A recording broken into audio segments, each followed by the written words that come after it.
بسم الله الرحمن الرحيم. Sourate 104, le calomniateur El-Humaza. Pré-égérienne. بسم الله الرحمن الرحيم. Au nom de Dieu, le très miséricordieux, le tout miséricordieux. ويل لكل همزة لمزة.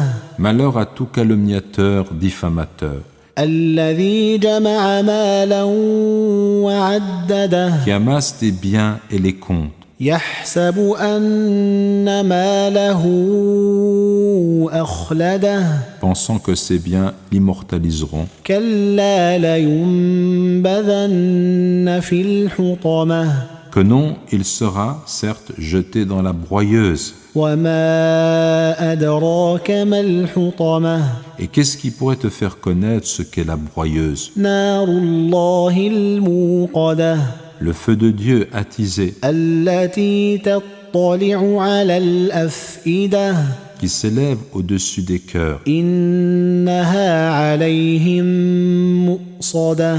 Il les couvrira, certes, de toutes parts, في عمد ممددة.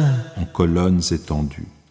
Commentaire, sens des expressions et explications. Malheur, wail. Remarquons que l'expression malheur à tout calomniateur peut être comprise comme une affirmation ou comme une invocation dans le sens que le malheur afflige tout calomniateur.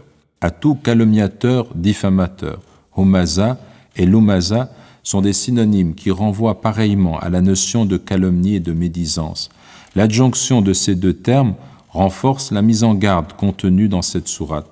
Ce verset a été révélé pour dénoncer les polythéistes qui calomniaient le prophète sallallahu alayhi wa sallam et les croyants comme Umayya ibn Khalaf et El-Walid ibn al-Mughira, selon El-Jalalayn.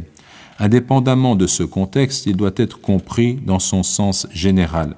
Ibn Abbas, que Dieu soit satisfait de lui et de son père, a dit « Ce sont ceux qui se déplacent entre les gens, colportant les médisances, semant la discorde entre ceux qui s'aiment et accusant à tort les innocents », selon le commentaire de El-Qurtubi, qui amassent des biens et les comptent. Addada a le sens de compter, mais aussi de provisionner. Il est question ici de l'homme que sa richesse conduit à mépriser les autres. Il est fasciné par sa propre fortune au point qu'il éprouve un plaisir démesuré à en énumérer le compte, pensant que ces biens l'immortaliseront. Akhlada, el-khulud, signifiant l'éternité et l'immortalité. La broyeuse, et qu'est-ce qui pourrait te faire connaître ce qu'est la broyeuse, le feu de Dieu attisé? C'est le sens du mot el-hutama, de hatama, cassé, brisé, qui est l'un des noms et des qualificatifs de l'enfer, comme saqar et lava, selon El-Bukhari. Notons l'annexion le feu de Dieu, destiné à marquer les esprits sur l'importance de ce feu, tout comme la répétition et l'interrogation comprise dans ces versets, qui s'élève au-dessus des cœurs, tattali'u, de fala'a, monter, le feu qui monte et pénètre jusqu'au fond des entrailles et des cœurs. Af'ida, pluriel de fu'ad. El-Khazin affirme qu'il a été dit que Dieu a mentionné spécifiquement les cœurs parce qu'ils sont le lieu de la négation, des croyances et des intentions corrompues. Il les couvrira certes de toutes parts.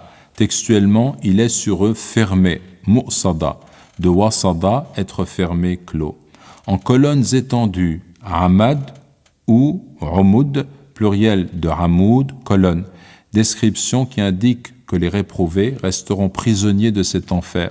Selon El-Jalalayn, l'enfer se situerait à l'intérieur de ces colonnes. Quelques enseignements.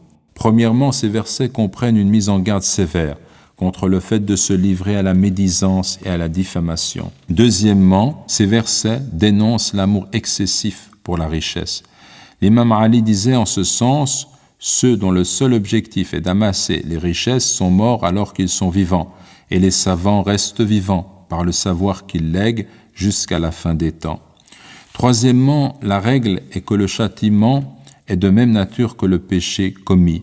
Ceux qui ont brisé des cœurs et détruit des existences par la calomnie et la diffamation, qui ont mangé la chair de leurs semblables par la médisance, qui ont placé les valeurs matérielles au-dessus des valeurs humaines, seront châtiés par le feu d'El-Hutama, tel qu'il nous est décrit.